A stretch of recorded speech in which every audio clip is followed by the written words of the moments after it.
বন্ধুরা, আজকে SLST physical সায়েন্সের পরীক্ষা ছিল, নবম দশম।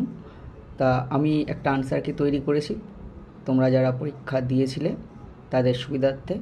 তাহলে এই দেখো, এখানে সেট বি, সেই সেট বি এর প্রথম 12টা কোয়েশ্চেন, তার আনসার কী আছে, এইভাবে আমি প্রত্যেকটা 60টা কোয়েশ্চেনের আনসার দেখিয়ে দিচ্ছি। তোমরা ধীরে ধীরে দেখে নাও, ঠিক আছে? এখানে কিন্তু পরপর পরপর আমি আনসার করে দিয়েছি, কেন কী জন্য উত্তর হচ্ছে সেটাও বলে দিয়েছি। তারপরে দেখো, এখানে 13 নম্বর থেকে 22 নম্বর পর্যন্ত এখানে আছে, ঠিক আছে? এখানে তারপরে 23 থেকে 33 পর্যন্ত এখানে আছে, দেখতে পাচ্ছ তোমরা। এগুলো আজকে এসএলএসটি ফিজিক্যাল সায়েন্সে পড়েছিল। প্রশ্ন দেখে যেটা মনে হচ্ছে, কেমিস্ট্রি কোয়েশ্চেন একটু ইজি ছিল, কিন্তু ফিজিক্স কোয়েশ্চেন যারা ফিজিক্স ব্যাকগ্রাউন্ড তাদের ক্ষেত্রে কঠিন লাগবে না, কিন্তু যারা কেমিস্ট্রি ব্যাকগ্রাউন্ড তাদের ক্ষেত্রে একটু কঠিন লাগতে পারে। তবে ওভারঅল কোয়েশ্চেন কিন্তু অ্যাভারেজ কাইন্ডের কোয়েশ্চেন হয়েছে, খুব একটা কঠিন তা নয়, এই রকম কোয়েশ্চেন ঠিকঠাক আছে। আচ্ছা, 34 থেকে 45 পর্যন্ত দেখো এখানে করা আছে।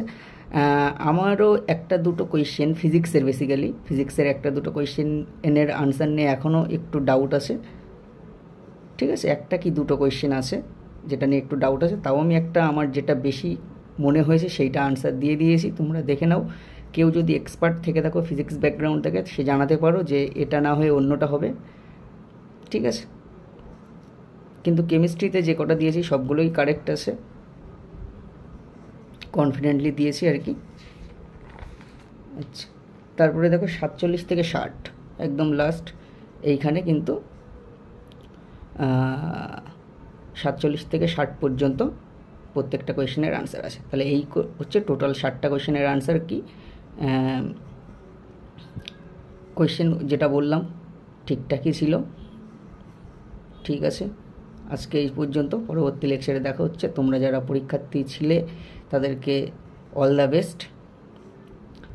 আর আজকে এই পর্যন্তই, ছোট্ট একটা লেকচার, ছোট্ট লেকচার বলবো না, এটা শর্টস হয়ে গেছে অ্যাকচুয়ালি, ঠিক আছে? Thank you.